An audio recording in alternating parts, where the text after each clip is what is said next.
Order. The committee is now in session. The Science and Technology Committee has been taking evidence throughout the pandemic for two principal reasons. The first, to capture evidence in real time during the course of the pandemic to be able to inform whatever conclusions and reviews are subsequently undertaken. And secondly, and importantly, to draw out lessons during the pandemic that may be relevant to decisions to be taken to come during the course of the pandemic itself.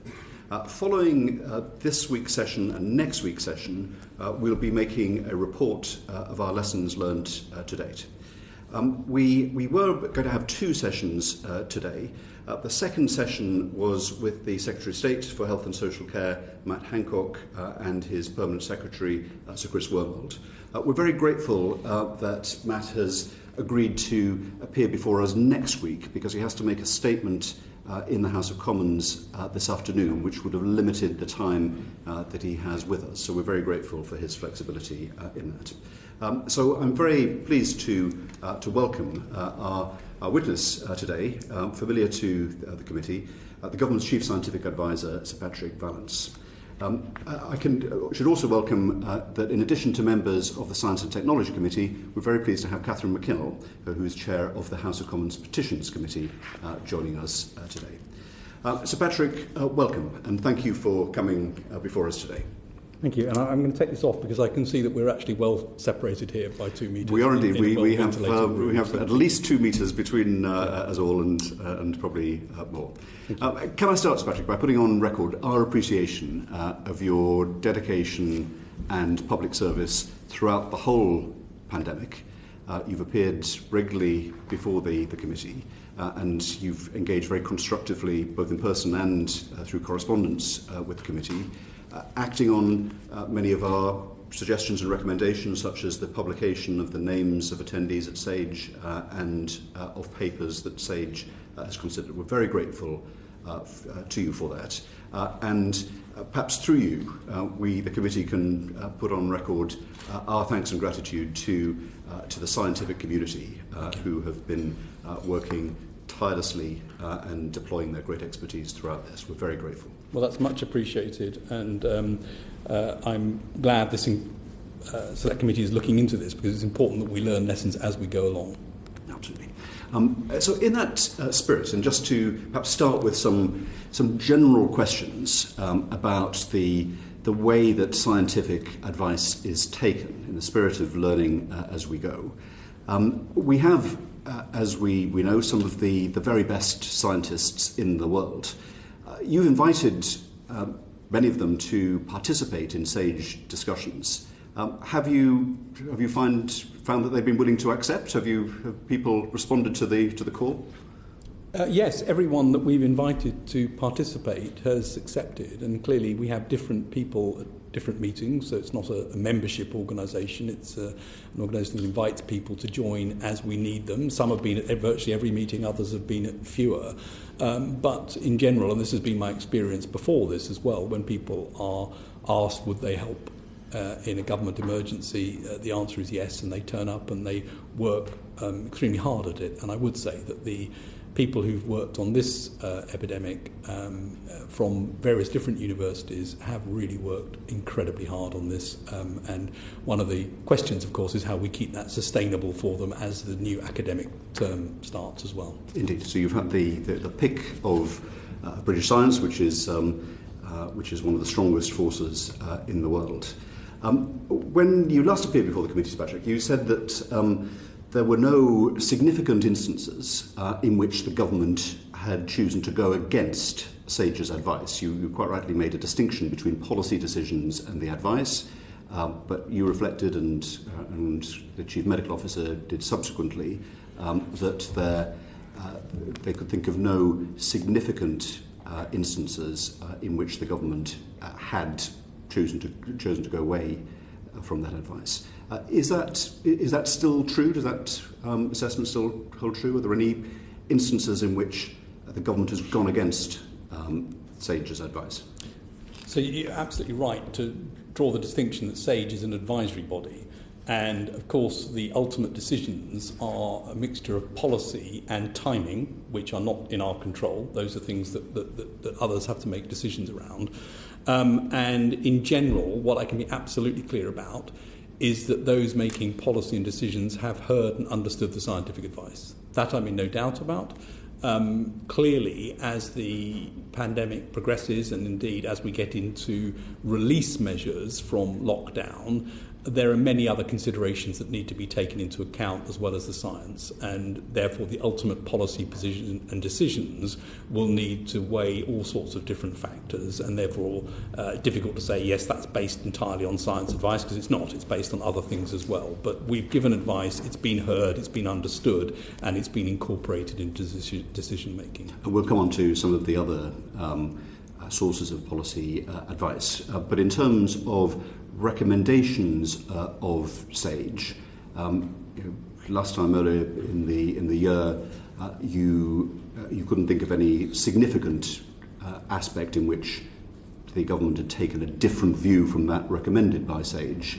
Is that still the case? Well, I think it's absolutely the case that government has taken the advice and understood it. And I'm trying to think of an example to express why this is not as you go into more complicated discussions, it's not a straightforward yes-no, in the sense that what we're doing is laying out scientific reasons behind options from which people can choose. And overlaying that with economic and other considerations is the job of government. Clearly, if the government had done something which we said, you should not do that, we would stand up and say, you absolutely should not do that, in our opinion, from the science. And that is part of the independence of SAGE. It's part of the independence, and it's worth remembering that the membership of SAGE is a group of people who come largely from outside government, who are independent and are not paid and are not contracted, and therefore they give their views freely and frankly. So reflecting as science does, and you are personally one of the most eminent scientists in the country. You're a lifelong scientist. Science is rigorous in confronting theory with evidence. So if we look at the structure of the taking of scientific advice, we've got one of the strongest science bases in the world. People have been willing to serve. The government has explicitly said that it would follow and be guided by the advice. There hasn't been an occasion in which SAGE has felt moved to speak out in public because the government was proceeding without that. So all of that would imply a very strong system for navigating through this pandemic. And yet the UK's response to the pandemic is not the most admired in the world, if I can put it that way. So in your role, have you begun to think about what might be the reasons for that? Yes, we think about that a lot, and clearly there are things that we do as we go along to keep learning from what's going on, and we're in regular contact with many international partners. I think, as Chris Whitty has said before, it's very difficult to know exactly where we stand at the moment. It's clear that the outcome has not been good in the UK. I think we can be absolutely clear about that. It's also clear that you can see a band of countries that have done less well in the temperate zone, countries that are very well connected internationally, countries that have got population structures which are of a certain type. So there are many factors, I think, that are going to play in as we look and say, well, what is it that makes some countries having done worse than others? And there will be decisions made that will turn out not to have been the right decisions at the time. I'm sure about that as well. I mean, this is going to be a number of factors that need to be taken into account. The other thing I would say is one lesson which I think is a very important one to learn from this pandemic for emergencies in general is that data flows and data systems are incredibly important. You need the information in order to be able to make the decisions, and therefore for any emergency situation those data systems need to be in place up front in order to be able to give the information to make the analysis and make the decisions.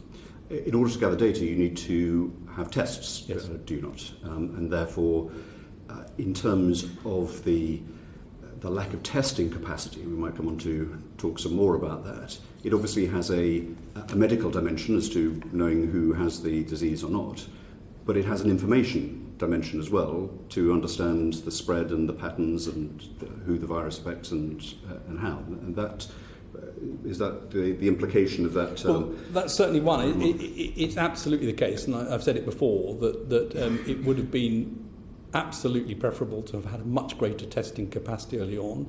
But it's not just testing. It's basic information flows around patients in hospital, around rates of admission, rates of movement. Those sorts of things are important parts of this as well, and making sure all of those systems work. And going forward, it's going to be a number of things from local areas to make sure that we've got the right information flows to make decisions. Those are critical things to be able to get right in this. And testing, was if you go back and look at the minutes, was a preoccupation right at the beginning. We kept saying we need to get more testing capacity in place.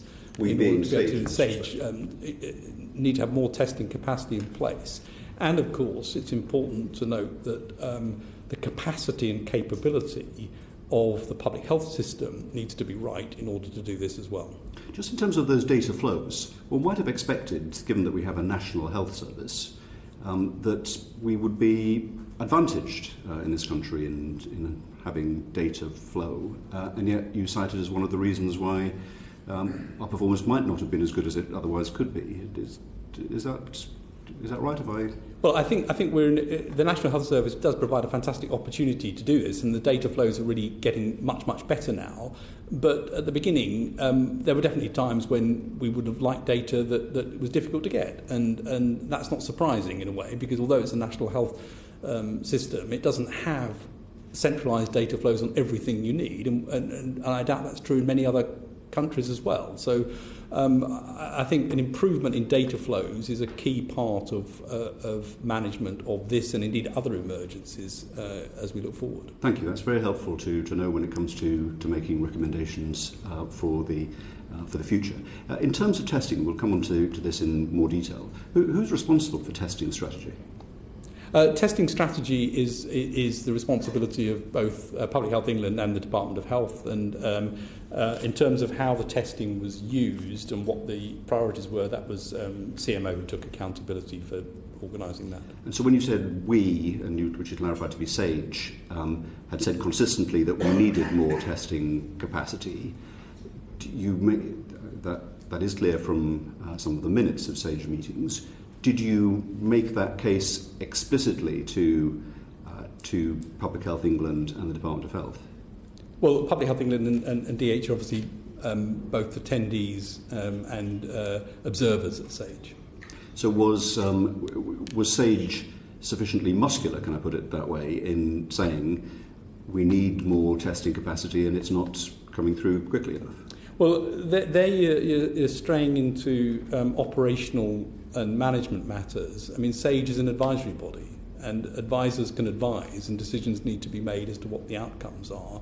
And SAGE doesn't have it can't get into trying to manage things. It just doesn't have the right constituency. It doesn't have the right makeup or authority to do that. Could it not advise that we need to have more testing capacity based on looking at other countries around the world? And it did. And in fact, if I go back to papers from the early February, for example, on contact tracing and isolation, paper, I think it was on the 12th or the 24th of February, current PHE capacity to provide it can be expected not to be sufficient or sustainable at the limits of controlling higher rates of incursions. We recommend that a practical, reasonable level of enhancement should be to enable a tenfold increase in capacity. So, I mean, there's clearly an undercapacity issue, which is well recognised, that's important to get right, and that's what's happening now with the ramp up around test and trace and the JBC and other organisations. Thank you. Just before I turn to my colleagues, just to kind of explore some other reasons why our performance, at least provisionally, does not seem to be at the level of our international reputation in this area. So data flows you've mentioned, testing you've mentioned. Let me just explore another possibility, which is that the scientific method relies on evidence. It prizes evidence, as we know. But sometimes evidence takes some time to acquire, and time can be lost on the way to that. And might it be the case that some countries, I'm thinking particularly in Europe, made policy decisions, perhaps in advance of conclusive evidence in an academic paper, but actually allowed these countries to act more quickly than a country which, depending on a very scientific approach, waited for the evidence. And there's one example I would give of that, which was something that was published just last week, which was the Vivaldi study of asymptomatic transmission in care homes. And the conclusion of the study, reported last week, said that the study suggests that care home staff may be at increased risk of contracting the virus, which they may then pass on to others if they have no symptoms. And on the basis of that evidential conclusion, a change in policy was made last week, which was to have weekly testing of all care home staff. Now, is it not the case that actually, without the study being completed, one could have had a pretty good intuition that transmission amongst care home staff, given that we know it could be transmitted asymptomatically, was likely to be important? And therefore, couldn't we have acted in anticipation of that, rather than waiting for this Vivaldi study to report? Well, again, if you go back and look at the minutes, it's very clear that care homes were flagged up very early on. I think the first record I can find of care homes being flagged up was in February, and there were many after that as well. And it was always the case that there was a worry about people moving between care homes, for example, as a way to spread infection. What you are describing is the policy choices and how those policy choices are made. And I think that's not a decision for me, that's a decision for others as to when and how to make policy. But if we have a body, SAGE, that is very eminent, and the government has said that it will, for very understandable and high-minded reasons, follow the science, and it waits for definitive conclusions, is that not paradoxically a potential source of disadvantage compared to a country in which policymakers were able to make reasonable assessments of what seemed plausible and likely? Well, there are two bits to the way you're framing the question, which is the assumption that somehow SAGE has policymakers in its grasp and policymakers will not move until SAGE does something, and that's not the method. SAGE provides advice, and as I say, if you look at the care home advice, that went back right the way to February.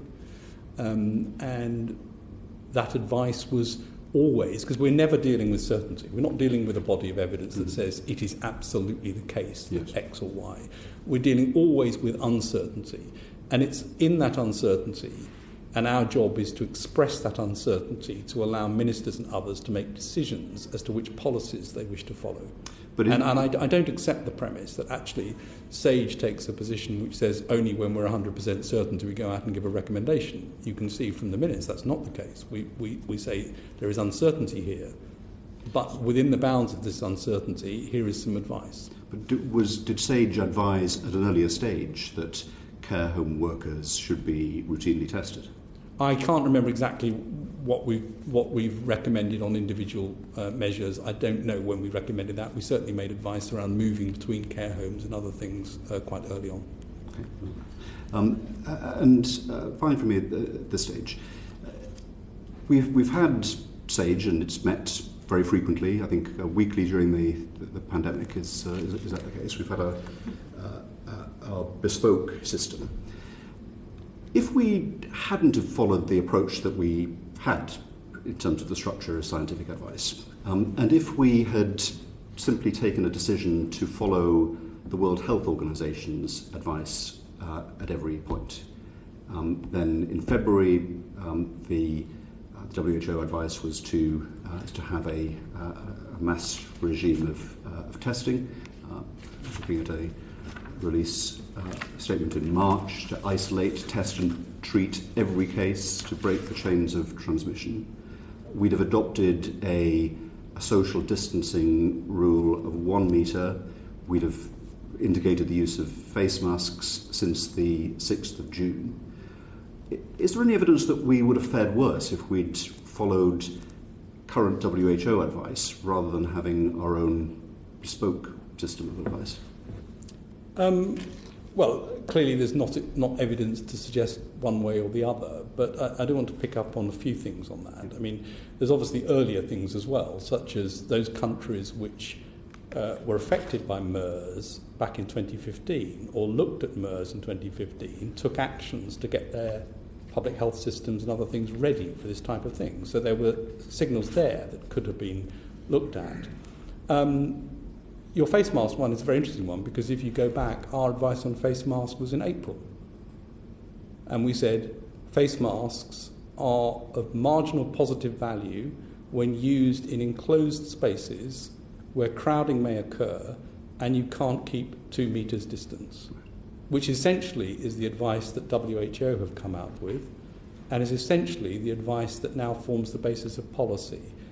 So I don't think it's the case that we've deviated from WHO in terms of the advice, and we were rather ahead of it in terms of that particular piece of advice. And similarly on testing, it was clear very early on that we wanted testing ramped up. But again, I think there's a danger of confusing operational accountability with scientific advice. So in terms of the face masks, obviously there's been the announcement that they're to be mandatory within shops. Are you saying that the SAGE advice was there in April and the policy decision has only just caught up with that advice? Well, the SAGE advice is there in the public domain to read, and it says when face masks can be of value. Now, it's true that in April and during lockdown, of course, the value of the face mask is rather minimal because most people aren't going out.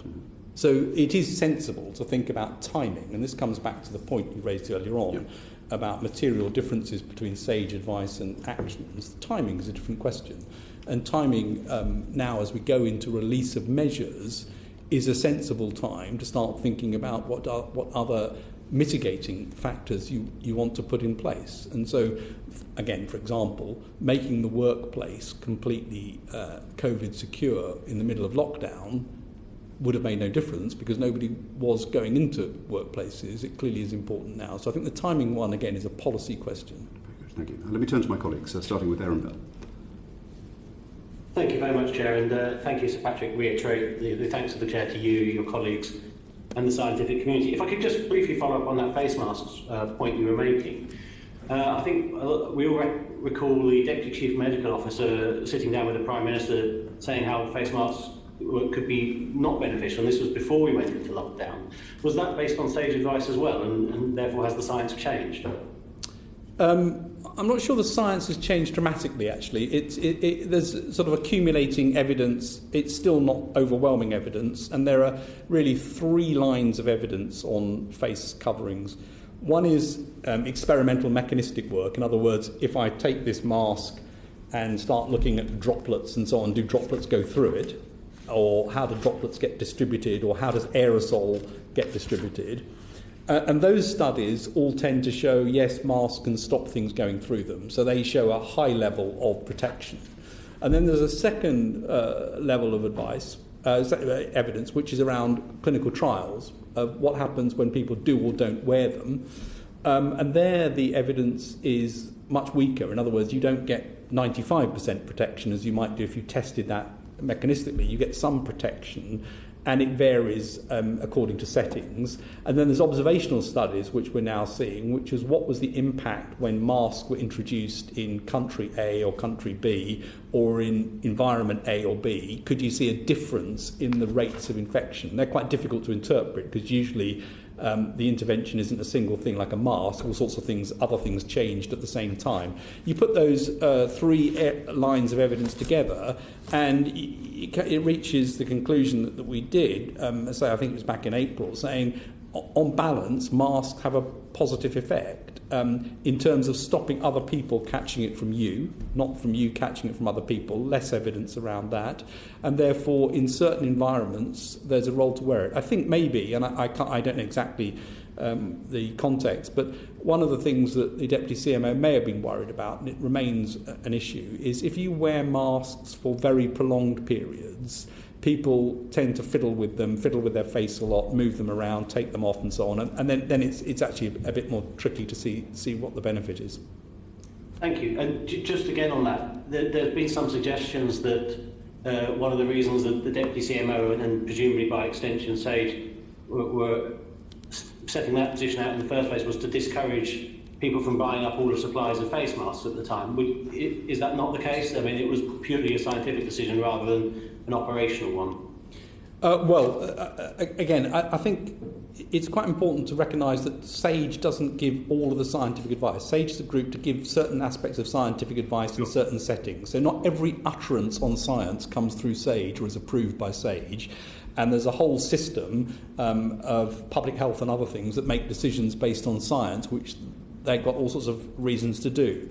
I think it is the case that there was a real concern, and I think the CMO was clear about this, that the situation in which medical grade masks are clearly of value and very important is in healthcare settings, and therefore there was a priority to make sure that those healthcare settings had those masks. I think that is clear.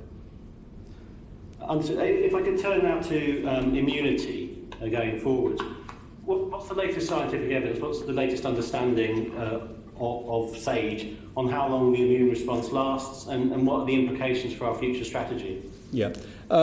What's become much clearer over the course of this outbreak is that the vast majority of people who get COVID get an antibody response. So in, for example, an outbreak setting, it looks like it's probably 95% of people get antibodies. There are papers suggesting a bit less, but it depends on the sensitivity of assays. But the vast majority of people get an antibody response.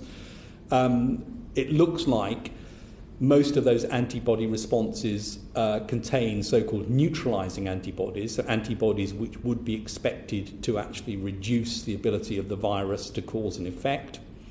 It also appears that in some cases, it's not clear what proportion, in some cases antibody levels seem to drop after about 3 months or so, or in the run-up to 3 months. So antibody responses may not be long-lasting. That does not mean that some form of immunity is not long-lasting. So we've got other parts of the immune system. We may have memory cells on the B cell side of things. We may also have T cell responses, which are important, and we don't know. So there's much we still don't understand about immunity, and we don't know to what extent a positive antibody means that you are protected against the virus or indeed protected against carriage of the virus. So we know more, but lots of things we still don't understand about immunity. I say we do know now that most people get an antibody response. Thank you. I'll hand back to the Chair because I know we're short of time.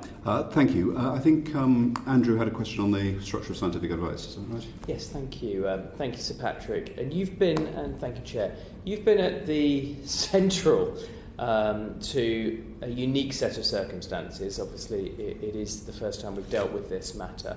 I just wondered yourself what lessons you have learned to date as you reflect about the next stage that we have to manage, or indeed future pandemics. Well, lots of things, and we're in the process of really taking a deep look to see, what are the things that we must concentrate on and get right. Things that I would reflect on. Number one, as I say, in any emergency, and I think this is an important lesson across not just pandemics, but every emergency, data. Must have the data flows, must understand data ownership, must understand how data is going to get to the people for the information you require. So that's point number one. The second is that when I look at the structure and the way that SAGE operates, it's never been set up to work for 47 meetings. We were meeting twice a week for most of this, And we need to think about how to make that work. It's largely volunteer academics who've helped out. They've gone over and above to put their advice into the system and to help in all sorts of ways. I think we need to think about resilience of that system. The third point is that, and it really speaks to the last question to some extent, the science system across government and across agencies needs to be robust. SAGE is not the science system, it is a science advisory body. And so science within Public Health England needs to be in the right place, science in departments needs to be in the right place. There needs to be enough in order to be able to take the science advice, or indeed other science advice, to feed in. And the other thing which I think has been important, two other things maybe just to mention. One is that it's been really important that other bodies have stood up to be able to give science advice as well. So, for example, it's been incredibly helpful that the Royal Society has set up its groups to feed in. The report from the Academy of Medical Sciences that we commissioned on winter, very, very valuable. Royal Academy of Engineering have been fantastically helpful around aspects of engineering advice and so on, really useful. And then my final comment is, and it speaks to some extent to the point the chairman was raising on the docking mechanism of science into policy and operations. And I think it's really important that that works effectively. Traditionally for SAGE, that mechanism has been via the Civil Contingency Secretariat and into COBRA. And obviously in a long-lasting episode like this, other mechanisms have had to sort of be invented in order to make that happen. And I think that's a really crucial area. Thank you. I think we look forward to hearing more about that another time. So I'll ask one more question and then we'll just move on. Is there any part of you, as a champion and an esteemed scientist in your own right, that makes you worried that science has perhaps been overweighted in the conversations around how we as a government and as a parliament have managed this pandemic? And to cast a thought on that, have we lacked for a business or an economic SAGE? If you felt that science as one limb has been strong and has had a strong voice at the table, perhaps in the initial stages of managing the crisis, there are other constituencies that lacked for a similar structure. We thought hard about that, actually, and we thought about to what extent economics, for example, should be integrated into SAGE. It was quite a difficult thing to do, and Treasury, of course, has its very strong economic advice, and so that does come together through another route, and that gets integrated in Cabinet Office procedures in order to get those two things joined up. So I'm not in doubt there's been an extremely strong economic voice that's been heard throughout this, and a business voice as well. But I think, as both the Chancellor and the Prime Minister have said, you don't get economic success unless you also get control of the epidemic. So there was a sort of, if you like, a first order thing, which is to get control of the epidemic. Professor Mark Woolhouse gave evidence to the committee. He's I think, advised on the modelling side, the epidemiological side of SAGE. And he told the committee, I do think scientific advice is driven far too much by epidemiology, and I'm an epidemiologist. And what he said was, I was particularly concerned that we were looking at only one side of the equation when assessing the costs and benefits of lockdown. The other side is the harms done by lockdown. By those I mean the harms in terms of reduced access to healthcare provision, harms to mental health, and the impact on the economy. So would it not have been better would it now be better to have within that structure of scientific advice what Professor Woolhouse refers to as that side of the equation? Well, I think it was there, and it wasn't only there in terms of some of the representation at SAGE. So we have a Treasury economist on SAGE, and we also have got several people who've got the background in that area. But it isn't the purpose of SAGE in this to look at that. But I will point to the, I think, very clear comments that the Chief Medical Officer has made about this, and I think he was very clear very early on, actually, that there were downsides to this from an economic perspective that would have significant health effects. And he talked about the ways in which damage could occur as being direct from the virus, indirect from the virus because you've got overwhelming of the healthcare system, which leads to problems. Indirect because of economic consequences of lockdown.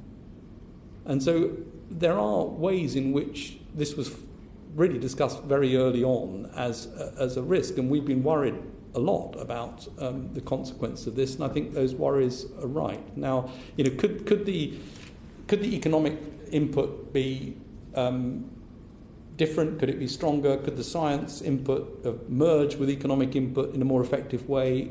I mean, the answer's got to be yes. There must be some way in which you could look at that and make it better. So I'm not arguing that things are perfect, but I think it's incorrect to say that they weren't there at quite a prominent position, even quite early on. Has Sage made an assessment of the impact of the lockdown, the indirect impact in terms of lives and health? Well, again, I think CMO has really been pretty clear about this, that the way that this should be looked at is overall excess deaths. Because if you look at overall excess deaths, then you're looking at the integrated effect of the virus itself with all the other reasons that people may have suffered as a result of this. And there's a lot of work going on that, trying to get a good handle on that. It's not an easy thing to look at when you compare across countries because people measure these things differently. But I think it is crucially important. And we do need to understand the impact of that. And it's very clear that lockdown itself carries risks. And those risks are both physical health and mental health. And presumably they express themselves in terms of excess deaths, sometimes over the very long term. They may be very long term, and we've had groups looking at this, led from both ONS and other parts of the SAGE group to say, how do we get our handle on the excess deaths and what the origins of those are? Thank you. Dawn Butler, and then Mark Logan. Thank you, Chair, and thank you, Sir Patrick, for all of the work that you're doing. The World Health Organization is rethinking how COVID-19 spreads in the air. 239 scientists from 32 countries talk about floating virus particles that infect people who breathe them in. Do you agree with this science? We do, because we said that in April. And one of the signatories to that letter is the chair of our environmental modelling group, Kath Noakes. And if you look at the papers, we've argued from the beginning that there are three potential routes of transmission: aerosol, which is the one that the WHO is talking about now, droplets, and surface contact. So I think it's clear that all those three are things that need to be taken into account. What we don't know, and interestingly, we do not know this for flu yet either, is what the relative importance of the three different routes are. So that, I think, is the really crucial thing. If it turns out that 90% is aerosol, which I think is unlikely, then that would change things in terms of how you approach this. So it's the relative contribution rather than is any one of them important. We think all three are important, and the advice that we've given, with bounds of uncertainty, has been based on an assumption that all three routes can occur. The one that we don't think is such a big area, and the WHO doesn't either, is a very widespread airborne transmission of the type you can get with measles and so on. We think that's less likely to be an important factor. Absolutely, because I understand that it can stay in the air for up to an hour. So just to ask you, if there was a queue of 300 people in a line, would you want to be at the front of the line or at the back of the line?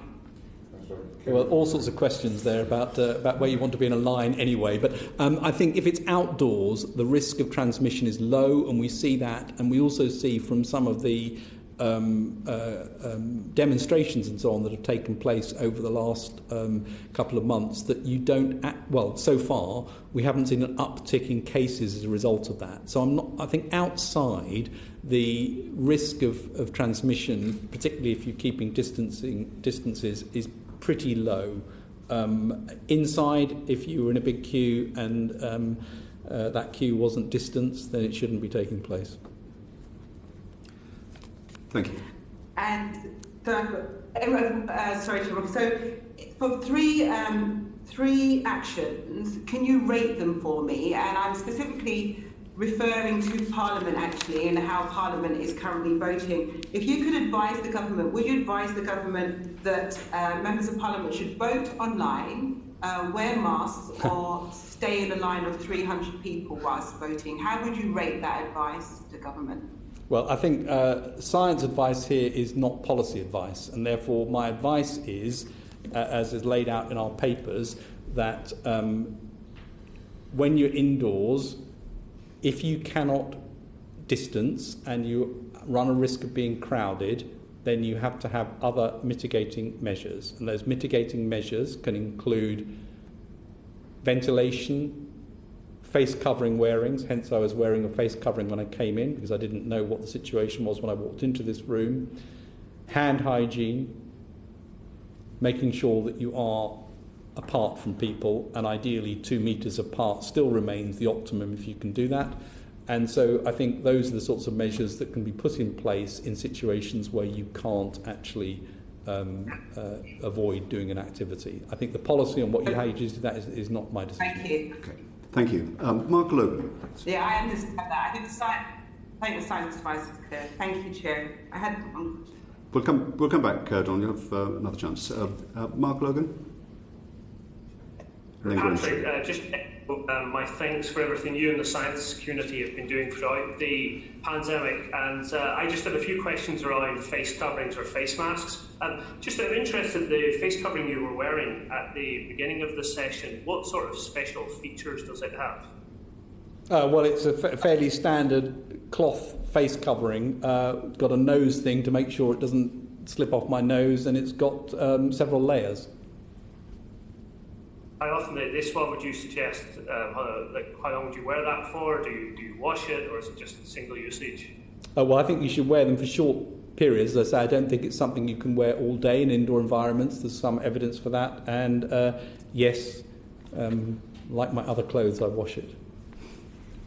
Okay, thank you. And then, is there a placebo effect or psychological boost, do you think, from wearing a mask that might positively impact immunity?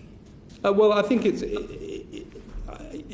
a reminder. You can see from wearing a mask that people are taking, when people are wearing a mask, it reminds you that there are things you need to do. So I think there are, positive benefits to the messaging that might come with that sometimes.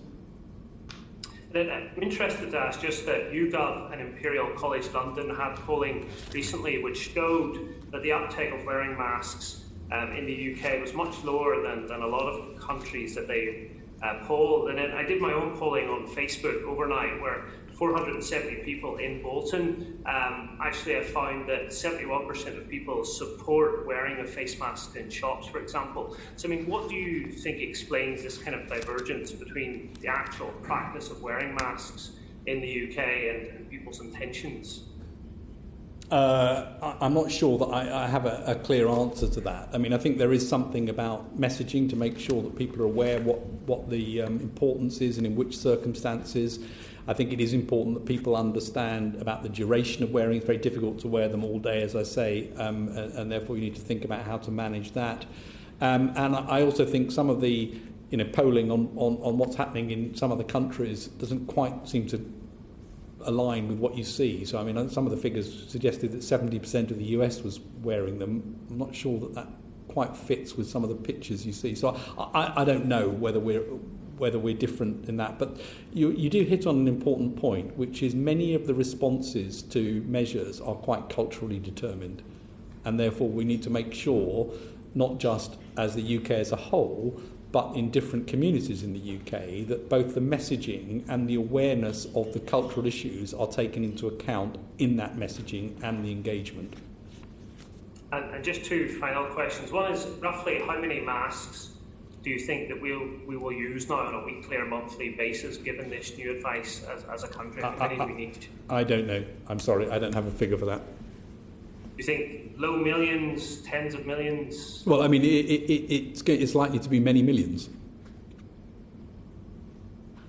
Okay, great. And then finally, just on schools, this morning I visited Eden Boys, Cansley and Valley Community Schools in Bolton. The head teachers had some questions just specifically around can schools actually permit staff and pupils to wear face coverings if they wish to do so in some circumstances, and can they ask for face coverings to be worn?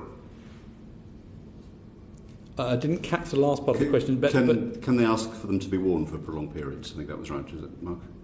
Well, that's right. Yes, sir. I mean, it's not really a science question. I mean, it seems to me that that's a straight policy question and one for the schools. I mean, there's nothing scientifically to say don't wear a face mask. There's lots of science that says there are certain situations in which it's beneficial.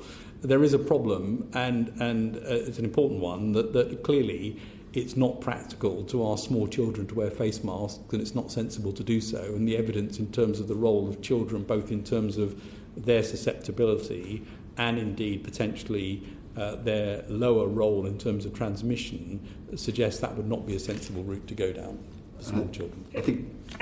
Sorry, on that. The UK advice said aged 11 and below, there isn't guidance to wear face masks. But I noticed, I think it was in Spain, they have the age limit at around 6 years old. Is there any reason for that? Is there a risk for younger children to have a face covering on?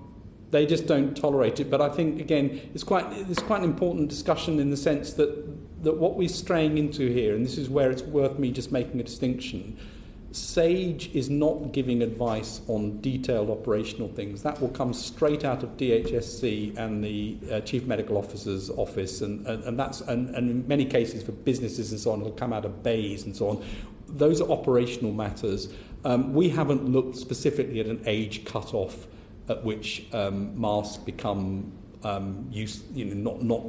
usable in children. We've said small children, it doesn't work for all the reasons you know, but we haven't given a precise age cut-off. Thank you. I think you did say, Patrick, that prolonged use indoors was not recommended. Prolonged use indoors for routine workers is very difficult, and that comes with all sorts of problems. Right. And I'm interested in what you said about not getting into the detailed advice. That's not for SAGE. So SAGE is taking, as it were, a kind of broad set of advice on decisions. So when the Prime Minister asks for scientific advice on whether a cricket ball is a vector of disease, it doesn't come to SAGE. It goes to somewhere else. Well, I'll give you two examples. If you take the advice given on environment and COVID-safe environments, we produced a number of papers which are in the public domain, which gave a series of principles around that and how that could be applied. What we didn't do was go and say, in this particular office configuration, it needs to look like this. I mean, that's obviously something that is a much more detailed operational matter inside a department or indeed inside a business, and that's where the science advice in departments need to step in. In terms of cricket ball, no, cricket ball did not come to SAGE. Right, thank you. Graham String. Sir Patrick, as a scientist, I was always taught, forget your hypotheses, forget your theories, your ideas, look at the data. And, because having preconceived ideas can distort the way you look at things. When we went into this, scientists in this country were looking at data coming from China, which showed a doubling of the infections every 6 or 7 days. When you looked at our data closely, the infections death rates were doubling every 30 hours to 36 hours. Why didn't you and SAGE advise the government to change their attitude? Because if you'd looked at that and given that advice, the lockdown might have happened earlier.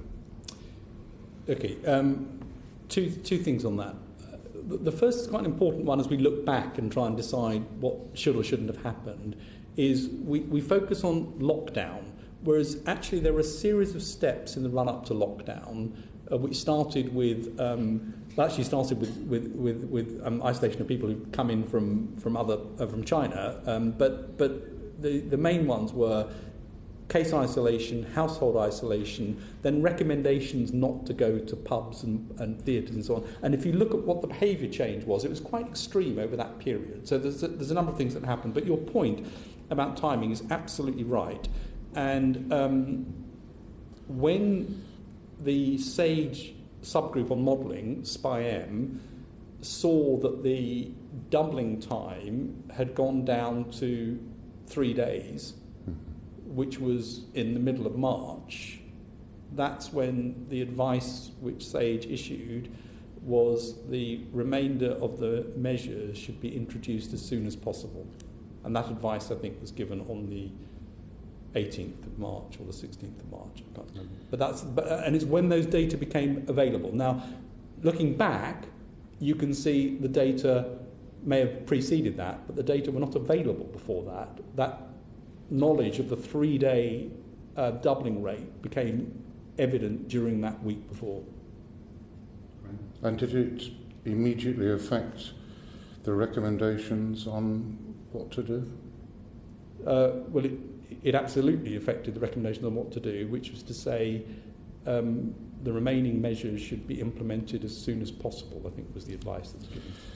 You also said at one stage, I think it was again in early March, that we didn't need to take such drastic action immediately. I'm paraphrasing it, that might not have been your exact phrase, because we were 4 weeks behind Italy. Again, it became, at that time our deaths were quite low. Deaths in Italy were at about 1,000. About 12 days later, we reached that number of deaths. So it was clear then that we weren't 28 days behind Italy. Did you respond to that change in the data, and if so, how? Well, I think it's exactly the same timing. I haven't got the numbers, exact numbers you're talking about, but it's mid-March when it became obvious that this was accelerating faster, and we were closer than it had seemed. And at that moment was when the advice changed to say implement the measures as soon as possible. So the advice changed because we realised we were not 4 weeks behind Italy, and the infection rate was about twice what we thought it was to start with. The advice changed because the doubling rate of the epidemic was seen to be down at 3 days instead of 6 or 7 days. That's what it was. I mean, we didn't explicitly say how many weeks we were behind Italy as a reason to change. It was the doubling time and the realisation that on the basis of the data, we were further ahead in the epidemic than had been thought by the modelling groups up until that time. Those figures indicate, which has always been stated by people, I guess, who couldn't define what exponential meant, that this disease was increasing exponentially. Michael Levitt's sort of Nobel Prize winner has recently done some work which states that it's his conclusion that while the virus starts spreading exponentially, it levels off and it follows, I've written it down, the Gompertz curve, which is a well-known biological curve. Are you aware of that work, and has it informed any of the recommendations? Well, at the time, it didn't inform those recommendations because it was exponential at the time. It was doubling every 3 days. Yeah, at the start. But he's saying that at some point it slows down. At some point, it would slow down. That's right. But I mean, we didn't get anywhere close to that. And so, no, is the answer. So, no, you weren't aware of the work, or no, you didn't take it into account? Well, no, we did not consider that we were anywhere close to this moving from an exponential to a non-exponential curve at that moment. Right. And the modellers, look at all of these things the whole time and give information on it. But, in order to do that, you need to be much higher up the epidemic curve before you start to level off. We were nowhere near that. And can I just ask one? I know we should press for time. If I can just ask one question related to your first answers to Greg. You said that there was some information not available in the NHS, but you didn't give any examples of that. Information that would have been useful had the information flows been there. Can you give us some examples? Yeah, I think probably the best thing to do on that is that we get you something from the SPI-M modelling group on the data flows that actually would have been helpful earlier on that took a while to get together, and then we've got a record of those things. And again, that's absolutely not to say that people weren't trying very hard to do it, but these things are difficult to get right, and there were definitely some data flows that they would have liked to have seen earlier that they couldn't get. Can you give us an example? Well, I'd rather give you a written the detail, because these are the detailed inputs to models, and so it is things like the exact time-bound admission rates, death rates, ICU rates, and so on. Those things become really important to get accurately from all sources. Information from care homes, those sorts of things become important information flows to be able to get these models right. So rather than me give you a list now, I think we get the SPI-M to say, well, these are the things we would have liked to have had that we couldn't have at the right time. This is when we would have liked to have seen them. We'd be grateful for that, but in the next few days, if we'll do that. Yeah. Okay. Thank you very much indeed. Carol Monahan, and then Zara Sultan. Thank you, Chair. Thank you, Sir Patrick, for the information you've given us so far. Can I ask, first of all, in the last 24 hours we've heard that the Randox tests have been removed due to queries regarding safety standards. Are you able to tell us anything about that? No, I'm sorry. It's not part of what I look after. That's obviously part of testing in DHSC. Okay. And so have you any idea at all, and if you don't, that's okay, removing these tests, how big an impact that will have to the whole test and trace system? No, I'm sorry, I don't have that information. That's, again, one for DHSC and the testing and tracing people. I'm sorry. Okay, well, a lot of my questions are about testing and tracing, but the next thing I'm wondering, and again, any information you can give us is useful. Hearing from people that are working in the tracing centres, many of them are struggling to get contacts to answer phones, possibly because it's coming up as a withheld number. Are you aware of that, and is there any moves to allow the callers to see the number that's calling them? Again, these are operational matters for test and trace. They are not things that would come to me as Chief Scientist and not part of the SAGE area. And that's the responsibility, just to be clear, of Public Health England and the Department for Health and Social Care. Yes. And the Permanent Secretary and the Secretary of State will be appearing before us on Tuesday, so we'll be able to pursue that. Sorry, Carol. Thank you, Chair. Sir Patrick, SAGE advice states that at least 80% of contacts of a confirmed case need to self-isolate for the system to be effective. Now, currently, 77% of positive cases are identified, and only 76 of their close contacts have been asked to self-isolate. So I would reckon that means we're only hitting about 50% of the contacts. So can this system currently be described as effective? Well, we put what we thought was a target that should be aimed for, because we think that is a way in which you get control of this. And I would agree with what Dido Harding has said, which is the absolutely key thing is to get anyone who's got anything that they're worried about in terms of symptoms to get tested, because increasing the number of people identified who are positive with symptoms will then allow the rest of the system of contact tracing to work as well. So I would really concentrate on getting the number of people tested with symptoms up, however mild those symptoms. And you can see why it's been difficult, because at the beginning the message was don't get tested because there wasn't testing capacity, just isolate yourself. And now the message is, even if you've got something mild, go and get tested, and that's the important thing that we need to get across. Of course, one of the difficulties we have is a large proportion of people that are testing positive for COVID appear to show no symptoms at all. Is there any way our test and trace system can actually more proactively seek out positive cases rather than relying on those that are symptomatic to come forward? Yes, and here we have given advice which is on testing high-risk environments and high-contact occupations as ways to do it. So we know that some occupations are much more likely to come into contact with lots of people, and there's also evidence from the ONS survey that those occupations end up with a higher risk. So there are occupations and there are environments. I mean, the obvious ones are meat packing and so on, where we know there's an increased chance. Those are places to go and look for cases. And then where you have an outbreak or where you see an increase in numbers in a city, a region, a locality, that's also a time to go and test more in terms of asymptomatics.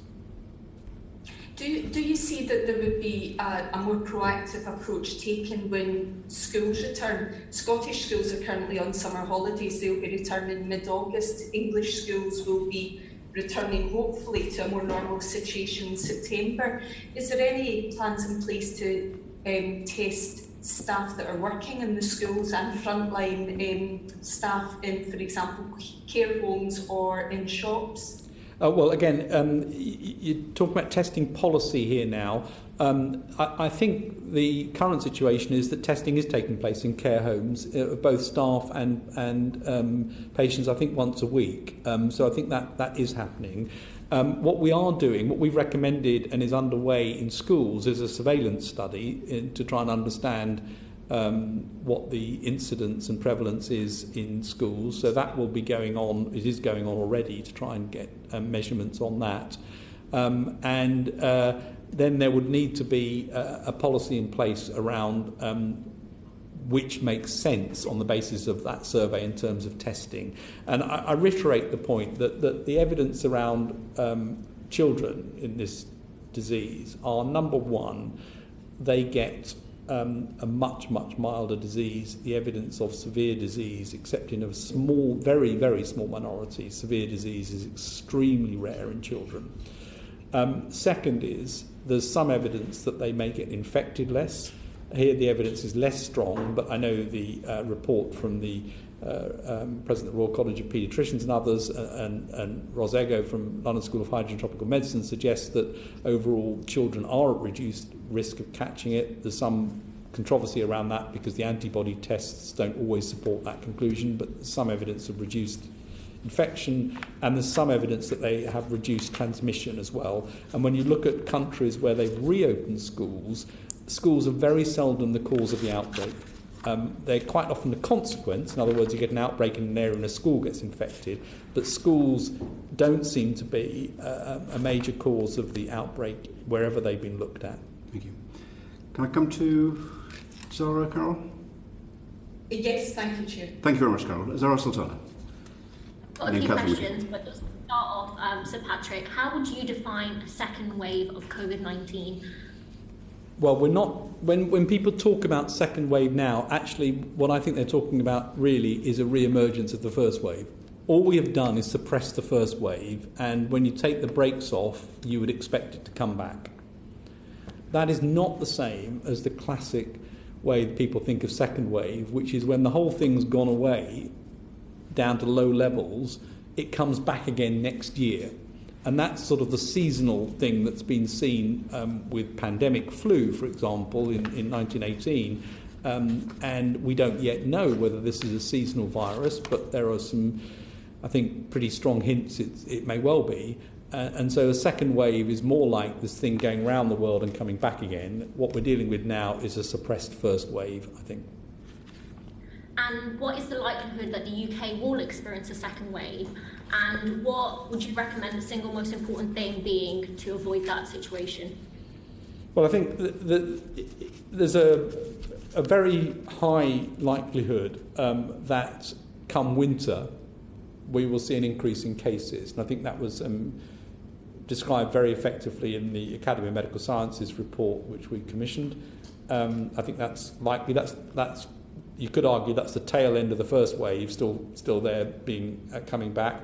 And I think it's quite probable that we will see this virus coming back in different waves over a number of years. UCL and London School of Hygiene and Tropical Medicine researchers argue that fully reopening schools in September and parents returning to work without an effective test and trace programme could trigger a second wave. Do you personally agree with these findings, and do you think schools are adequately prepared in terms of contingency planning for a second wave or even localised lockdowns? Well, I don't, again, depending on the definition of second wave, I don't think schools are going to trigger a second wave. But any measures that you release could allow a recurrence of the first wave, as it were. I think everyone, including the representative of the London School of Hygiene and Tropical Medicine on SAGE and the modellers from there, believe that schools are relatively lower risk than other things in terms of opening. One of the important areas that we need to look at is to make sure there's enough room for schools to open, because we absolutely know that there are risks to keeping schools shut. So I think SAGE, the modellers, and the consideration from the subgroup that we've got working on schools is very clear that we think that reopening schools is a priority. It's important for children. The President of the Royal College of Paediatricians, again, Russell Viner, has been clear that there are unwanted health and both mental and physical health problems with keeping schools shut. And schools, for the reasons I've said, children are at lower risk, and actually teachers are more likely to be at risk from other adults and sitting in small coffee rooms and so on with other adults than they are from the children themselves. Thank you. I'm just going to ask some questions just about the app. So in a committee session that we had on the 24th of April, Professor Whitty said that contact tracing done the old-fashioned way, i.e. not using an app that takes a lot of the heavy lifting, is unbelievably labour-intensive to do. Do you agree, and how can a test and trace system effectively work without an app? Well, contact tracing is very labour-intensive, and it exactly goes back to the point I made earlier on, that the test and trace system, or the tracing system that was in place actually in February, was not one that we didn't like. We wanted more of it, but it was very difficult to scale that on the basis of what Public Health England was able to do at the time. The app can help. I think a well-designed app that works, you could imagine, could help. Just worth reflecting, though, that the modelling that's been done suggests that if 30% of people were using it, you'd roughly have a 9% increased detection rate. So, you've got to get very high levels of use in order to get significant effects, which is obvious, because what you're trying to do is to pick up those contacts which you wouldn't pick up from memory, but you'd pick up because your phone or whatever had told you were close to somebody. So I think there is an absolutely a role here, provided this can be done properly. And it hasn't been easy anyway. I mean, the idea that lots of people have got great apps working on this is not correct. I mean, they've got some aspects of great apps working. Just my final question. The NHS has spent £11.8 million developing and testing the NHS X app. It's faced technical problems, severe delays, and was eventually abandoned. We've also seen £32 million handed to a pest control company to source surgical gowns, and £16 million in April to get antibody tests from China that were shelved because they didn't work accurately. I appreciate this isn't a scientific question, but do you share my concerns on how public funds have been used during this pandemic? That sounds like a question for the Secretary of State for DHSC to me. Fortunately, he's coming on Tuesday, so I'm sure Zara will ask that. Patrick, do you think people should no longer work from home if they're not vulnerable or living with vulnerable people? I think my view on this, and I think this is a view shared by SAGE, is that we're still at a time when distancing measures are important, and of the various distancing measures, working from home for many companies remains a perfectly good option, because it's easy to do. I think a number of companies think it's actually not detrimental to productivity, and in that situation, absolutely no reason I can see to change it. We have discussed the importance of the indirect effects through the economy. Yes. And the Governor of the Bank of England is reported to be concerned about people working from home. Companies may be able to manage with it, but if their workers are at home, they're not in shops and cafes and using public transport. Has that Has that been part of your assessment in making this review? We haven't been asked specifically to look at that question, but it clearly is part of the assessment, and that's where the integration of the economic, business and science comes together, and I've certainly been involved in those discussions. It's urgently needed, isn't it, that assessment? Sorry? It's urgently needed, that assessment. That is exactly what's going on in Cabinet Office with Treasury, and those things have fed into the decision-making process. Right. So outside SAGE... That's not... SAGE can't advise on that. So SAGE's advice would be on the principles is in a way quite easy, which is the likelihood of the spread of the virus is dependent on contacts. Mm. So the more contacts you have at close range, the more likely this is to spread. And that principle underpins a lot of the advice. Then clearly the decision, for all the reasons we've talked about, including the economic impact of this and the impact of that on health, need to be integrated in terms of final policy decisions. But that assessment, the economic impact, is relevant to lives and health. So is it right that should not be part of SAGE, that SAGE should just look, as it were, at the transmission and not at the health consequences of some of the measures? So we do look at, as I said, and again, I'll go back to CMO, I think has been absolutely clear about this from very early on.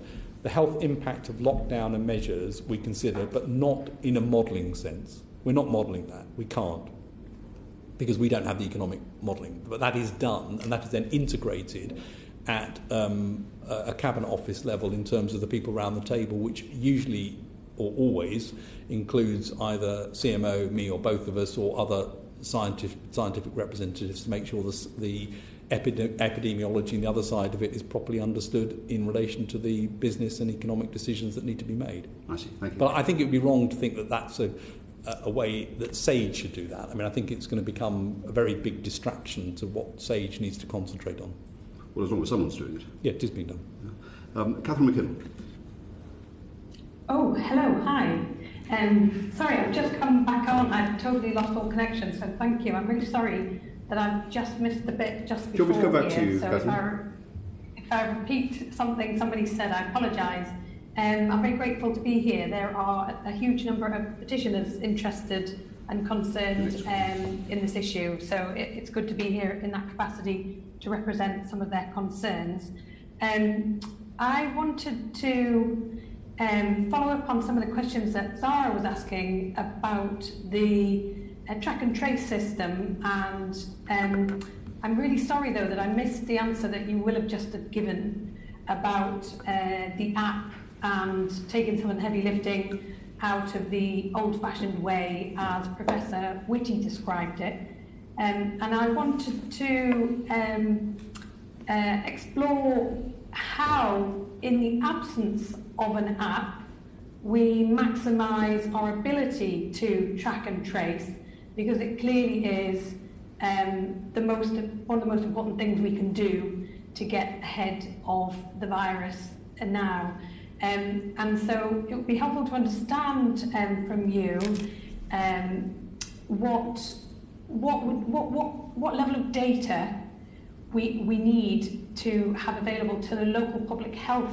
And I know this is a responsibility of Public Health England, but just in terms of the data, if you could explain how we ensure that the track and trace system is as effective as possible in the absence of an app that would be doing some of that work for us. So two different questions in there. I'll just repeat what I said about the app. I think the app is an important potential part of this, but it's worth remembering if you have 30% of us all using it, you'd increase the number by about 9%.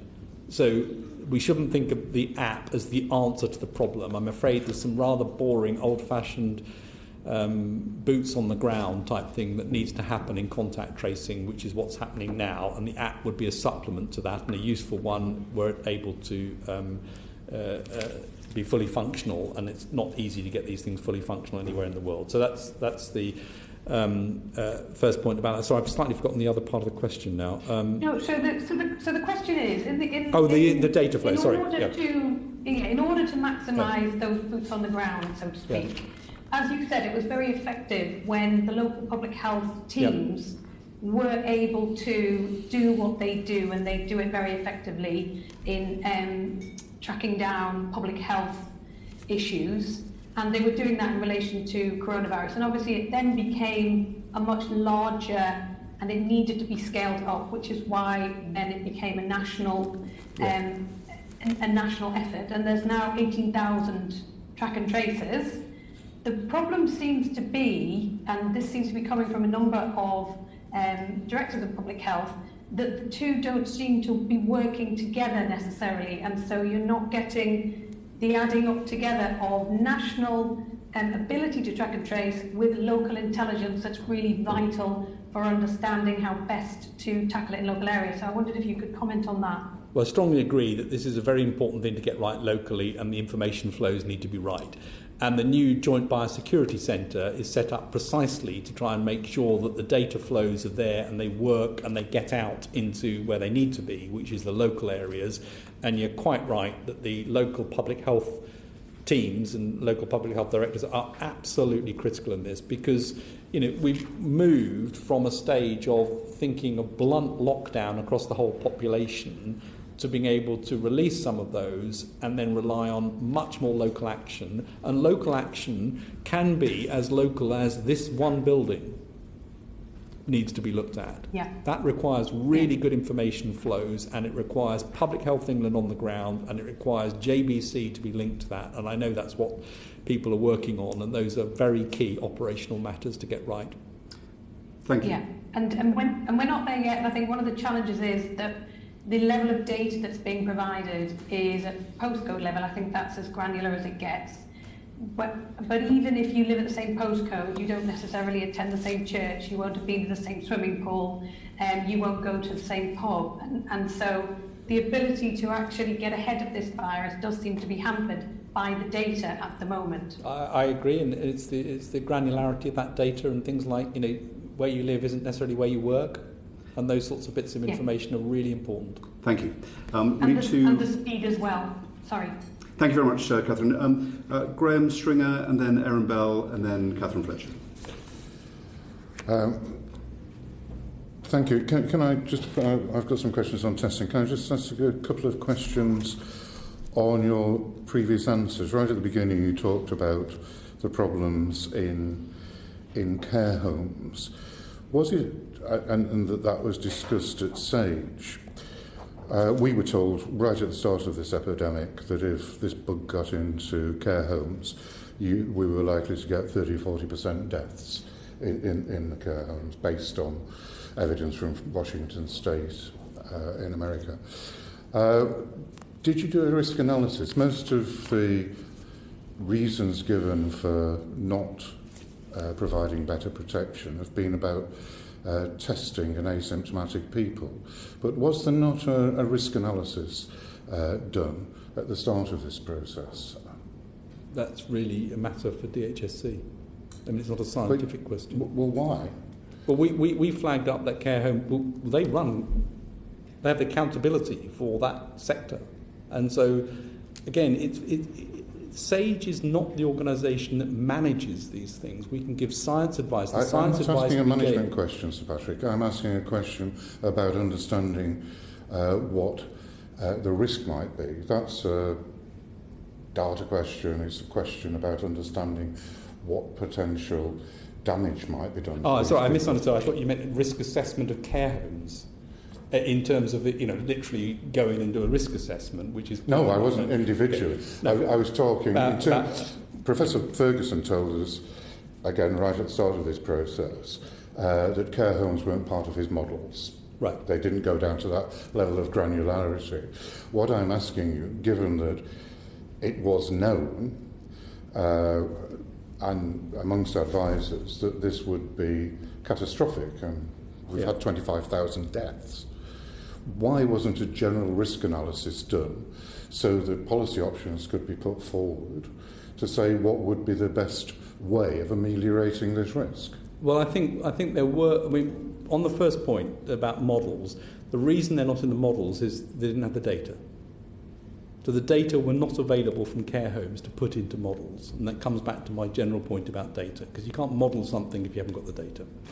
And then in terms of was risk identified, risk was identified. And there are papers showing the risks, the sorts of risks, and again it comes back to some basic principles, such as people working between care homes is a risk, imported cases are a risk, spread within care homes are a risk. So those principles of risks were described, and therefore those are things that need to be taken into account. And you can see this was clearly the case, by the way, right the way across Europe. But there were no policy decisions. There was no action taken, was there? I mean, what were the recommendations? We know there was a risk. We were told if the virus got into care homes, there were likely to be very many deaths. But there seemed to be no process between knowing that basic fact and people on stage and scientific advisors saying, right, if that happens, what policy options are we going to recommend to government?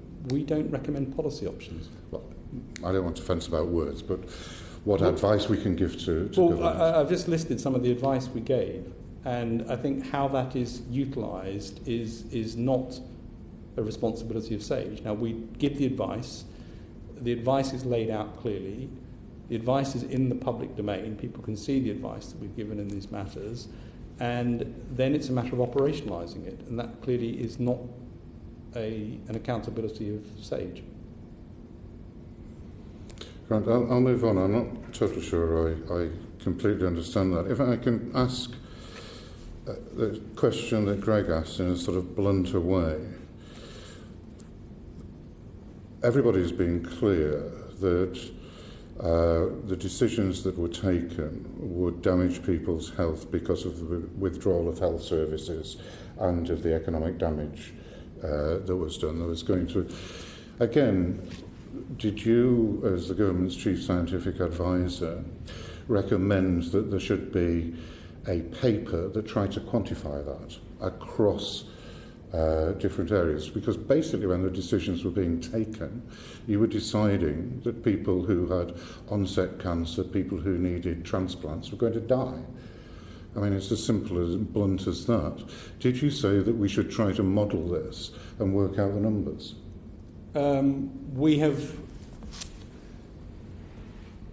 We definitely flagged that the economic risks to health were significant, and CMO flagged that on numerous occasions, and that was well understood by Treasury, and we have pulled together groups of economists and epidemiological economists to talk about measures for preventing spread which take into account both economics and epidemiology with a number of meetings. I don't think we ever said that somebody needs to crunch those numbers on the economic side. We did, however, ask for a piece of work on excess deaths taking into account the economic impact. So that was commissioned as a piece of work for SAGE. And has it been done? Yes, it was done, yeah. Because in order for the government to make sensible decisions, I mean, the excess deaths at the moment, look at it, to be about 65,000. They need to know what the other side of that equation is. And I would have thought it was the role of scientific advisors to say, at the start, this is likely to lead to so many deaths because of direct infection, and then this is going to lead to so many deaths because the health service, or large chunks of the health service, is cut down, and poverty kills, basically, if people lose their jobs. Yes. And was that was that quantified? Yes. There was a piece of work done on that by the National Statistician. And what were the numbers? I can't remember the numbers off the top of my head, but the National Statistician did a piece of work on that for SAGE, and that's, I think, must be in the public domain already. Right. We'll find that. Move on, Graham. Okay. So again, we'll go to Aaron, and you've got a couple of questions on I've got a couple of questions on testing, but we can come back to them. We'll just come back to that. So Aaron Bell had something on monitoring and surveillance, I think. Thank you, Chair. Just to talk about the current monitoring and surveillance, Sir Patrick, what's the current time lag in R values for the country as a whole and for individual regions? To put that into an example, are we already able to detect the effects of the relaxations that we made on the 4th of July? Time lag for the R values that are published is roughly 2 to 3 weeks because they rely on a number of inputs including hospital admissions, ICU, deaths and so on, of which there's an obvious time lag. So the R is a lag indicator. There are ways in which you can do R which are more concurrent. So, for example, there's one particular approach run from another school of hydrogen and tropical medicine called COMIX, which looks at contacts. So it's not looking at outcomes, it's looking at a contact survey, which gives you a more proximal measure of R. And the ONS survey, which is measuring infections, gives you, again, a more proximal measure of R. So it depends which value you're taking.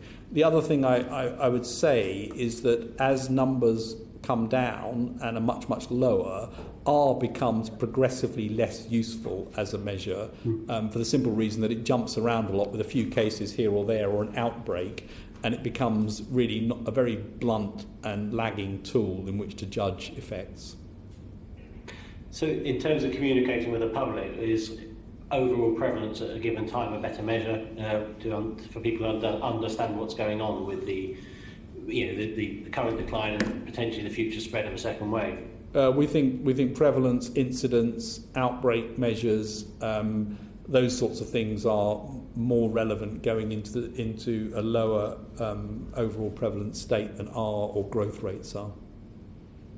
And given those time lags you spoke about and the alternative measures, what's our best early warning signal of a second wave? Would that be through that data that you've just spoken about, or are we going to have a time lag before we realise that we might be in a second wave? No, it's looking for things like increased number of positive tests as a proportion of total testing, sort of thing that was done in Leicester. That's exactly why the Joint Biosecurity Centre was put in place, to be able to monitor those sorts of numbers through test and trace, and use a number of... what we recommended from SAGE was a number of different data streams should be used to look at this going forward, including that, but you could imagine other things as well, such as monitoring absenteeism rate and so on, gives you early signals as to where something's happening. But at the moment, it's based on testing.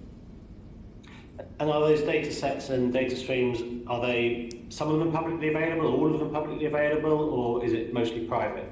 I think the intention is that they should be public, but again, that's for JBC and Test and Trace to comment on. Okay, thank you very much. Thank you. I'll turn to Catherine Fletcher next, but just on the R number. Have I got this right in that if we get to a position, say we had one person infected with COVID in the country, and they infected 5 people, perhaps they're on the Isles of Scilly, the national R number would be 5. Correct. And yet, so therefore, it seems to me a poor guide to policy. What you want to know is the prevalence, the number of people, where they are, how containable it is. Why has R had this iconic, almost mythical status? Well, it did early on in the epidemic because it was the right thing to measure there, and as you may have noticed with the language I've used at the podium several times, it's not the right thing to be using now, and it's been true in every country. I had an exasperated call with a colleague from Germany who was talking about how he was being asked to give R values every day and how they jump around and don't make any sense. And the latest bit that we've got on our website is low case numbers and or high degree of variability in transmission across the regions mean that the estimates are insufficiently robust to inform policy decisions. So we agree. Very good. Thank you. Catherine Fletcher. Hello, Patrick. You've been at this a good while now, since half 2, and I am aware that it's not living the quietest 4 months of your life, so I very much appreciate your time. I was hoping to pick us up from where we currently are to look at treatments and vaccines and to understand what SAGE's view on the likelihood is of those and what we can look forward to as additional measures apart from just transmission spread. So if I start with therapeutics, is SAGE working on anything in the therapeutic space, or is it again just receiving data and feeding that in? Can I give you my views and the views of other scientists who are feeding into this, because there are specific task forces working on this, and these are not topics which are coming to SAGE. So SAGE is not looking at specifically at therapeutics or vaccines. So on therapeutics, where we are as of today is that we've got one antiviral, which obviously has some effect, which is remdesivir. which seems to shorten hospital stay but hasn't yet shown a decrease in mortality. You might expect that if that were to be used earlier, it's possible its antiviral effect would show some bigger action, but that hasn't been done yet. And then dexamethasone, which was the outcome from the recovery study, which does reduce mortality in patients in hospital requiring oxygen therapy. And there you get a sort of 25% or so reduction in mortality, a very important finding which can be applied across the world. There are more studies to read out. So there are studies from generally existing drugs that have been repurposed for this, and those should read out over the next few months, which may give further examples of where you can use drugs to try and reduce mortality. And then there are new drugs coming along. So, for example, there are antiviral drugs which are now much more designed for this virus rather than the other ones which were designed for another virus and have just been tried on this one. So there are protease inhibitors and messenger RNA polymerase inhibitors which are coming along, which may have a bigger effect. So in the therapeutic space, a lot to be done. One of the things that we need to do in this country, I'm absolutely sure about this for winter, is to make sure that as many patients as possible are enrolled in clinical trials, because that's the way we get the answer. It's the way we found out hydroxychloroquine didn't work. It's the way we found out the way that dexamethasone did. So clinical trials, very important for winter. Vaccines. May I just, I apologise for interrupting you, but I think it's worth actually highlighting what a remarkable effort the British public have made in participating in these trials to date, and how they're contributing to science that is not only helping the British public but the world. I'm sure you'd want to put your thanks to them on record as well. Absolutely, it's brilliant. I mean, the recovery study had over, I can't remember exactly what the numbers are now, it's 12,000 or more patients enrolled. It's absolutely impressive, and that's people volunteering to be in trials, which is a fantastic sacrifice to say, yes, I want to help somebody else by being in this trial. That compares with, for example, the WHO Solidarity Study, which is a multinational study, which I think has currently enrolled about 6,000 people. Incredibly impressive that what's been done with recovery. Vaccines, there are, I think, over 100 vaccine projects across the world. And there are some that are in the clinic and are leading. And the one which is at the front at the moment is the vaccine from Oxford, which is in phase 3 clinical trials in thousands of patients. That's a fantastic position to be in, and the UK has got itself well sorted out, and I was very involved in this at the beginning and stay close to it, in making sure we've got a wide range of vaccine options with different mechanisms, different approaches, because we don't know which one's going to win, or indeed whether more than one will win. All you can say is, and this is a bit gloomy, but it's true, the most likely thing for any single vaccine programme is it won't work. Catherine? So you need to make sure you've got enough of them in order to do it. And I think we're in a pretty good position.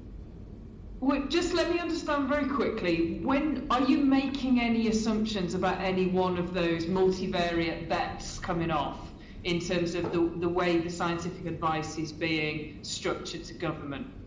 Well, the Vaccines Task Force, which Kate Bingham leads, is absolutely looking at what are the options, what are the modalities, where are they in the proof stage, how far advanced are they, what are the manufacturing implications of this, and how does that feed through also into vaccination policies. There's a very integrated approach to looking at the overall options and making sure that we get the chance not only to be part of testing them, but also, of course, access and application of these vaccines. Doesn't mean we're going to get a vaccine, doesn't mean we're going to get one soon, but we've got the bets covered, I think, in a very strong strategic way. We're giving ourselves the best chance of getting something. But our approach right now is not making an assumption that something's going to appear over the horizon. No. We know we're well placed for that, but we're planning as if we don't have it. I think our assumption is we won't have it, and then when we get it, we'll be thrilled. Thank you very much, sir. Thank you, Catherine. Just before I go to Dawn Butler, on vaccines, you mentioned the Oxford study is conducted by the Jenner Institute, I think.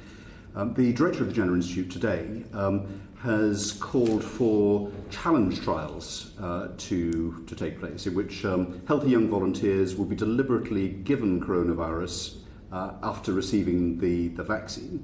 And he said that if challenge trials can safely and effectively speed the vaccine development process, then there's a formidable presumption in favour of their use, which would require a very compelling ethical justification to overcome. Do you share that assessment? Well, human challenge studies for vaccinology are well established. So there's nothing new in that concept. It's a well-established way of testing vaccines. What are the two big challenges for this virus? Dose and rescue. So the prerequisites that you need to have to do human challenge studies are to understand what dose causes a safe infection, and can you rescue it if you get it wrong.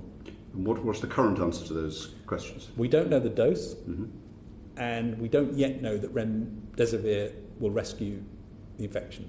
So not yet. So I think absolutely the right thing to explore, but we're not there yet in terms of having the answers, and we need to make sure we progress safely in terms of understanding. And you won't know the dose just because you can dream it up. You need to find out the dose, but there are ways to do that, and you can test whether remdesivir could rescue. But those are the things I think which are going to be the ethical considerations that people will need to think about. And work is going on to be able to answer those questions. Yes. Thank you. Andrew Griffith had, I think, a brief question, and then George Butler. I think when you spoke to this committee previously, I was certainly left with the impression that therapeutics might be more proximate and more likely than a vaccine. A vaccine sort of at that point was the moonshot, therapeutics was potentially down the road. What else is going on in therapeutics? Well, just a word on vaccines first of all. I think it's also important to recognise the chances of having a totally sterilising vaccine, i.e. one that 100% protects you from this, I think are low. Much more likely that you have a vaccine that reduces the severity of illness and reduces spread a bit. So I think that's the more likely outcome on vaccines. On therapeutics, as I said, I think there's a lot going on now in two main areas, or maybe three. One is how you deal with the inflammatory response, which are the studies which should read out relatively soon, and there are more starting there.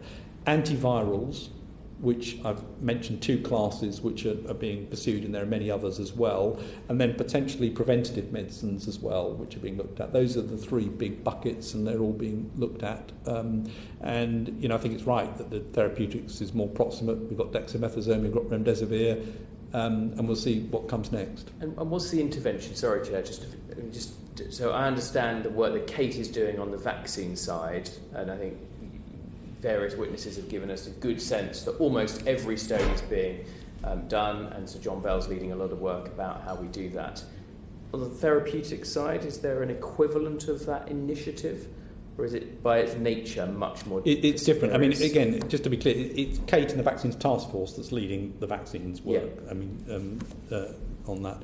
On the therapeutic side, it is different. Because the issue with vaccines, and the reason we set up the Vaccines Task Force, was because vaccines require manufacturing capability in a way that's a bit different. They have a different need in terms of clinical trials, and in a way, you're more likely to end up with something that can come through different routes like academia than you are with some of the drug things. The drug things are largely in the area of big companies and innovative SMEs and so on with therapeutics. So they will come up wherever they come up. The manufacturing is a different issue. It's really about trials. So the question there is, can you get the trials right in order to be part of getting the answer? Okay, thank you. Thank you, Chair. Thank you, Sir Patrick. Talking about vaccines, actually, we took some evidence, and it was really quite interesting to hear that we are ahead of the game in any other country. Health literacy is absolutely vital in regards to fighting coronavirus and the spread. People understanding what their role needs to be in fighting this virus. And I just wanted to know your views on a couple of things. Number one, ensuring that we have all information translated into various languages. That includes British Sign Language. We know there's 11 million people in the UK who are deaf and hard of hearing, and now that face masks are compulsory, they won't be able to lip read. And also we understand that the UK government's virus task force has 47,000 British, Bangladeshi and British Pakistani volunteers. And I'm just wondering your views on making sure that all of the information is provided in different languages to help the science and to help combat the virus. Yeah, we've said, and our behavioural science subgroup's been very clear that that is absolutely essential, and have gone a little bit further to say that many of these things need to be co-created with those communities. In other words, it's not a translation problem, it's actually how you get proper co-creation. And the third thing is that I think very often community leaders need to be engaged with this as well, because it's not simply a sort of information, I've given it to you, it's done. It's an engagement process. So we strongly agree with that. And the report from the Academy of Medical Sciences, I think, made a very important recommendation, which is that there needs to be a strong and comprehensive public information and engagement campaign in early autumn in preparation for winter. So strongly agree with your point. And the face mask, people being able to lip read when face masks are widespread? Well, I don't know what the answer to that is. I mean, it clearly is a big, one of the many big issues. There are others as well. So, for example, I've had colleagues, respiratory physician colleagues, who've spoken to me to say that their patients who've got chronic cough for other reason find themselves being stared at and shunted out of shops and things because people think they should be at home isolating, whereas they've got a reason to have a chronic cough. So I think there are some quite important things to look at here in terms of how we deal with all of these areas and how we make sure that we don't end up with people being selectively disadvantaged. And it's striking and incredibly depressing that this virus has not only exposed inequalities, but it has exaggerated inequalities. And that is a very important thing for us to keep in mind in everything we do. Absolutely. Dawn. And just one practical question.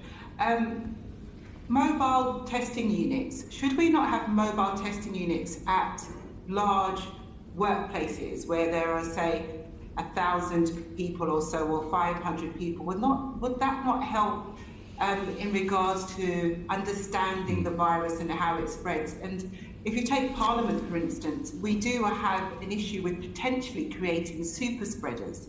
And so having a mobile testing unit in Parliament, even if it's just on an ad hoc basis, will help you in tracking and tracing if there is an outbreak of virus. So I'm in favour of testing in occupational settings. As I said earlier, I think there are occupational settings that do benefit from testing, and we have also asked for a piece of work to be done looking at transmission in different environments. It's going to be led out of Health and Safety Executive, but with academics involved as well, because one of the surprising unknowns, and is we don't really understand the routes of transmission of this virus, as I said, and so we've got to do much more work to do that, and occupational settings are a good place to do that. Thank you. Thank you. Thank you. I think Graham String had a couple of questions on testing. Yeah. Thank you very much, Sir Patrick, this afternoon. You've drawn the short straw, getting twice as long as you were. Yes. But it's been very, very interesting. I've got a couple of questions on testing, but you just said something about a major public information campaign this autumn, which I think is important.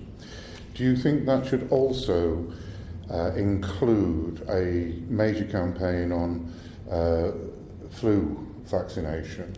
Because if we get a major flu outbreak, it will make things worse.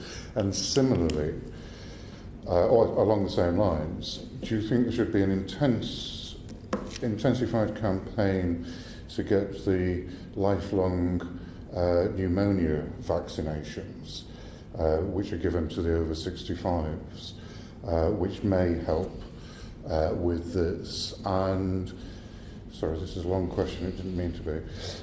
And should we intensify the pressure on care homes to make sure their staff are vaccinated for flu? operations? Sorry.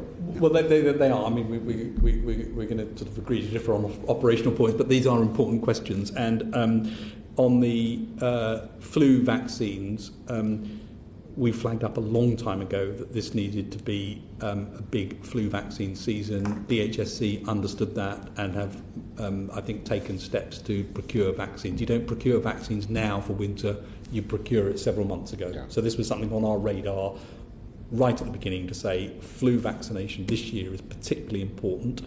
When do you start vaccinating people? No, not now. No, it's later in the year. When? You need to September, you need to put October? the order in Absolutely. now in order to do But it. when So does it's a that normal flu vaccine. I can't remember exactly when the programme starts. It's sort of autumn time, late autumn. That the vaccine late autumn programme starts. So that I think is understood, and the Joint Committee on Vaccination has given advice on what the vaccine group should be, who should be vaccinated. And they've looked at the whole breadth of vaccination. So I think that is covered, and you're right to raise it. It's very important. Thank you. Obviously, just going to testing for this particular virus, the virus has to be done a sufficient number, and it has to be accurate and of sufficient quality. Do you believe that the polymerase chain reaction tests are good enough? PCR is very accurate, no question about that. But that doesn't mean the test is very accurate. So what do I mean by that? We know that you get false negatives, and those false negatives can be quite high at certain times of the infection process. So there are three main reasons for false negatives. One is it's early in the infection and the person isn't shedding enough virus to be detected.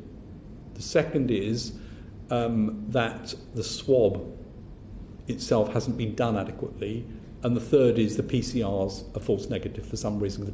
And of those, the PCR false negative is by far the lowest. I mean, that test is pretty sensitive and pretty good. So it's really swabs and timing which are really important. And you can see, if you do it at the wrong time. So if you test somebody, after a few days after they were infected, let's say day 2 or day 3, I can't remember exactly off the top of my head, but it's a sort of 30% or so false negative at that point. That's very high. But it's not the PCR.